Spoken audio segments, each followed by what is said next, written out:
আপনারা কি জানেন কিয়ামতের ময়দানে আল্লাহর কাছে বান্দা কোন আমল করলে হিসেব ছাড়া জান্নাতে যাবে? জানেন কেউ? বলতে পারেন কেউ? ভাই, আল্লাহর কাছে হিসেব দিয়ে জান্নাতে যাওয়া কি সহজ কাম না কঠিন কাজ? আরে আল্লাহর কাছে তো অনেক দূরের কথা। আপনি যে প্রতিষ্ঠানে চাকরি করেন তার মালিকের কাছে, উপরস্থ বসের কাছে একেবারে পুঙ্খানুপুঙ্খ করে প্রতিটা পয়সার হিসাব দিয়ে একদম সবকিছুতে পারফেক্টনেস প্রমাণ করা, এটাই তো একটা কঠিন কাজ, দুঃসাধ্য কাজ। সেখানে সারা জীবনের হিসাব আল্লাহর কাছে দিয়ে পাই পাই করে তারপর আপনি জান্নাতে যাবেন, বিষয়টা এত সহজ না। তাহলে হিসেব ছাড়া আল্লাহ তাআলা এমনিতে বলবেন হিসাব টিসাব নাই, তোমাকে এমনি জান্নাতে দিলাম, এটা চান আপনারা? দেখুন কোরআনে কারীম আল্লাহ তাআলা বলছেন ইন্নামা ইউওয়াফাস সাবিরুনা আজরাহুম বিগাইরি হিসাব। আল্লাহ বিনিময় দেওয়ার ক্ষেত্রে, সওয়াব দেওয়ার ক্ষেত্রে দুনিয়াতে যারা সবরকারী হবে, যারা ধৈর্যশীল হবে, যারা সহিষ্ণু হবে, যারা নিজেকে নিয়ন্ত্রণ করতে পারবে, এই সবরকারীদেরকে আল্লাহ তাআলা হিসেব ছাড়া দিবেন, তাদেরকে সওয়াব দিবেন হিসেব ছাড়া। তাহলে আপনি যখন আপনার কর্মস্থলে থাকবেন আপনাকে ধৈর্য ধারণ করতে হবে। আপনি যখন পাবলিক পরিবহনে উঠবেন আপনার মাথা ঠান্ডা রাখতে হবে। আপনি যখন আপনার বাসা বাড়িতে থাকবেন আপনার মাথা ঠান্ডা থাকতে হবে। মাথা গরম হয়ে যায় যাদের, হট মেজাজ যারা, কথায় কথায় মাথা গরম হয়ে যায়, ধৈর্যহীন হয়ে যায়, যেখানে সেখানে গন্ডগোল বাধায় দেয়, মারামারি বাধায় দেয়, ধৈর্য সহ্য বলতে কিছু নাই, এই লোকগুলো কিন্তু এই সৌভাগ্যবান মানুষদের কাতারে সামিল হতে পারবে না। ঠিক একইভাবে দাম্পত্য জীবনে সুখী হতে হলে সবর এবং শকর, এই দুইটা মূল মন্ত্রের কোনো বিকল্প পথ খোলা নেই। সেটা স্বামীর জন্য প্রযোজ্য, স্ত্রীর জন্য প্রযোজ্য। স্বামী হিসাবে আপনি স্ত্রীর অনেক অনিয়মতা দেখতে পাবেন, অনেক কিছু দেখতে পাবেন, আপনার আকাঙ্ক্ষা, আপনার চাহিদা, প্রত্যাশার বিপরীত, আপনাকে সবর করতে হবে। ভাইরা আমার, আমাদের প্রিয় নবী সাল্লাল্লাহু আলাইহি সাল্লামের দাম্পত্য জীবনে কিন্তু টুনটান সমস্যা হয়েছে। আপনারা মনে করতে পারেন নবী সাল্লাল্লাহু আলাইহি সাল্লামের ঘর, ওনার স্ত্রীগণ সাহাবী, তারা উম্মুল মুমিনিন আমাদের মা, এত মর্যাদাবান মানুষ তারা, তাদের আবার ঝামেলা হয়েছে। ভাই, দাম্পত্য জীবনে টুকটাক সমস্যা তাদেরও হয়েছে।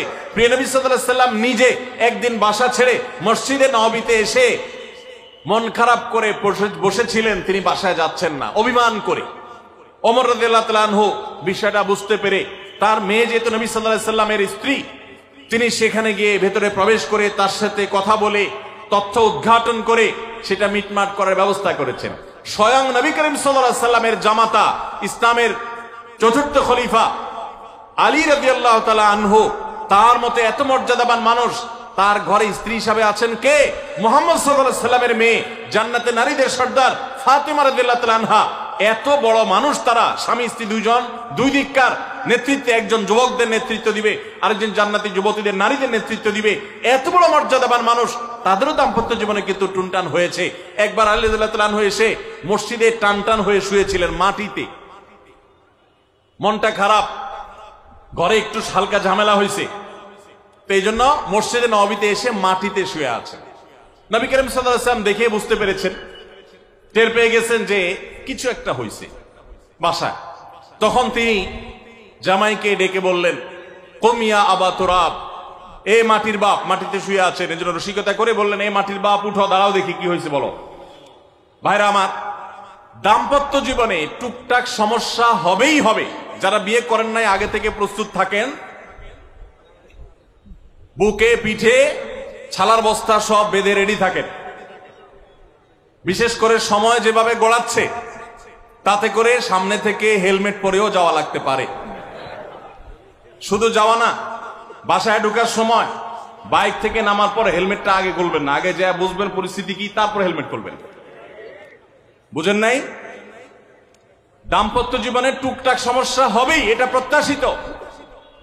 মনে রাখবেন, এই জিনিসটা যদি আপনি আগে থেকে মাথায় রাখেন তাহলে আপনার কষ্ট অনেকখানি দূর হয়ে যাবে।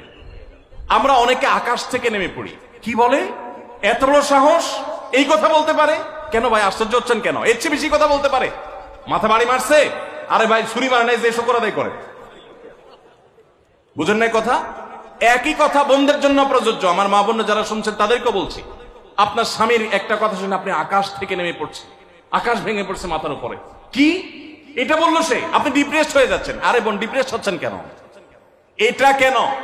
আরো শক্ত কথা আপনাকে বলতে পারে, এটা আপনি মাথায় রাখেন, কারণ দিন শেষে তিনি মানুষ, তার ভুল হতে পারে, একটা সময় তিনি তার ভুল বুঝতে পারেন। দাম্পত্য জীবনে